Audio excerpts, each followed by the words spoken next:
గత వైసీపీ ప్రభుత్వ పాలన వలన రాష్ట్రంలో అప్పుల్లో ఉన్నా కూడా మేనిఫెస్టోలో ఇచ్చిన సూపర్ 6 పథకాలను అమలు పరుస్తూ రైతులకు ప్రజలకు అండగా నిలుస్తున్న ఘనత ముఖ్యమంత్రి చంద్రబాబు నాయుడు నేతృత్వంలో కూటమి ప్రభుత్వానికి దక్కుతుందని టీడీపీ రాష్ట్ర అధికార ప్రతినిధి పిఠాపురం మాజీ ఎమ్మెల్యే ఎస్వీఎస్ఎన్ వర్మ పేర్కొన్నారు. పిఠాపురం మహారాజకోట ఆవరణలో ఉన్న టీడీపీ కార్యాలయంలో పార్టీ నాయకులతో కలిసి మాజీ ఎమ్మెల్యే వర్మ మీడియా సమావేశం నిర్వహించారు.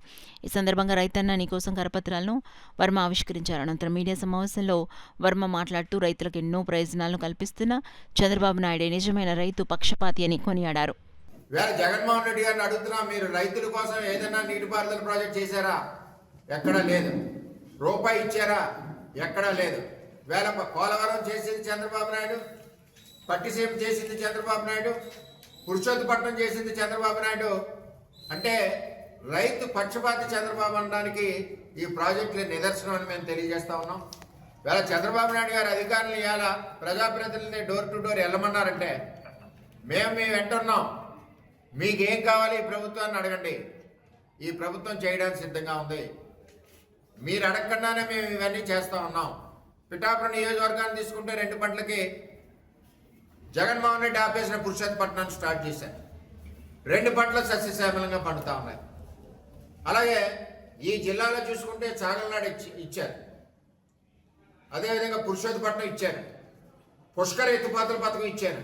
జగన్మోహన్ రెడ్డి నేను అడుగుతా ఉన్నా, నువ్వు ఏదైనా ఈ జిల్లాకు కానీ ₹1 చేసావు, ఈ రాష్ట్రానికి కానీ ఇరిగేషన్లో? ఎక్కడా లేదు. పేరుకి ప్రకటించడం, డబ్బులు ఇవ్వకపోవడం, ఆ విధంగా జగన్మోహన్ రెడ్డి గారు చేయడం జరిగింది. వేళ ధాన్యం కొనుగోలు, ఇదివరకు జగన్ పరిపాలనలో బేరీ చెప్తున్నా మీకు, ధాన్యం అమ్ముతే ఆ రైతుకి మొదటి పంట అమ్మితే 2వ పంటలో ధాన్యం డబ్బులు వచ్చి, ఈవేళ కూటమి ప్రభుత్వం చంద్రబాబు పరిపాలనలో ధాన్యం ఈవేళ అమ్మితే 15 రోజుల్లోపు డబ్బు రైతు ఖాతాలో పడే పరిస్థితి, గిట్టుబాటు ధర ఇచ్చే పరిస్థితి. ఈ విధంగా చంద్రబాబు పరిపాలన జరుగుతూ ఉంది. రైతు పక్షపాతి ఎవరంటే చంద్రబాబు నాయుడు అని చెప్పి తెలియజేస్తా ఉన్నాం. ఇవన్నీ కూడా చంద్రబాబు నాయుడు గారు రైతులకి సహకారం అందిస్తున్న ఏకైక నాయకుడు ఈవేళ కూటమి ప్రభుత్వంలో మన ముఖ్యమంత్రి చంద్రబాబు నాయుడు అని చెప్పి మీకు తెలియజేయడం జరుగుతుంది. అంటే రైతు పక్షపాతి ఎవరంటే చంద్రబాబు నాయుడు గారు. ఇవన్నీ ఎందుకు తెలియజేయవలసి వస్తుందంటే జగన్మోహన్ రెడ్డి పరిపాలనలో రైతు ఎలా నష్టపోయాడు. జగన్మోహన్ రెడ్డి ఒకసారి బటన్ నొక్కితే ఆయన ఎక్కడికైతే కార్యక్రమం చేస్తున్నాడో కడపలో చేస్తే కడపలోనే డబ్బులు పడి తప్పితే మిగిలిన జిల్లాలో పడి కాదు. ఇవాళ చంద్రబాబు నాయుడు గారు ఒక బటన్ నొక్కితే 5 నిమిషాల్లో రాష్ట్ర వ్యాప్తంగా 46 లక్షల సుమారు 65,000 మంది రైతులకి 3,330 కోట్లు ఒకేసారి 2వ విడత డబ్బులు పడ్డాయి. ఇవన్నీ అర్థం చేసుకోవాల్సిన బాధ్యత రైతాంగానికి ఉంది. రైతులు అర్థం చేసుకుంటున్నారు. ఈ ముఖ్యమంత్రి పరిపాలనలో మనం 2 పంటలు కూడా శుభ్రంగా పండించుకోవచ్చు, మనం ఆర్థికంగా నిలబడచ్చు అన్న ఒక ఆలోచన రైతాంగంలోకి వచ్చింది.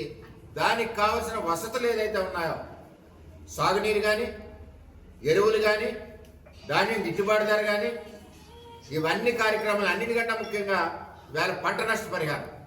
జగన్మోహన్ రెడ్డి ఇచ్చిన అప్పులు సుమారు 11 లక్షల కోట్ల రూపాయలు.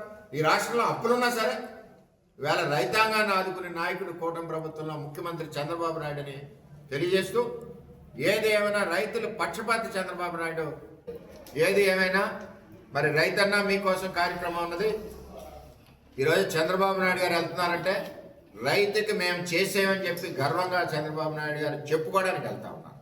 ఇది వరకు చెప్పుకోలేని పరిస్థితి ఉందంటే జగన్మోహన్ రెడ్డి రైతులు గడప తొక్కలేకపోయాడు.